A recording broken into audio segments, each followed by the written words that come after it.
तो गाइस आज हम बात करेंगे कैनोनिकलाइजेशन की। टेक्निकल एसईओ हमने स्टार्ट कर दिया है अपना। और फिर कैनोनिकल क्या चीज़ होते हैं, ठीक है ना। बेसिकली ये एक एचटीएमएल टैग है, ठीक है ना, एक सिंटैक्स है पूरा इसका, इसको लिखने का। ये डिफाइन ये करते हैं कि आपका मास्टर पेज कौन सा है, ठीक है। अब मिसाल के तौर पे आपने digital marketing course in Karachi एक पेज बना लिया, ठीक है, .html भी एक पेज बन रहा है, ठीक है ना।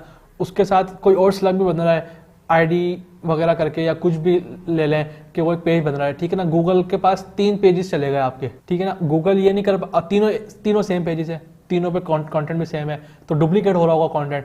तो गूगल ये आइडेंटिफाई नहीं कर पा रहा कि आपका मेन पेज कौन सा है, ठीक है ना।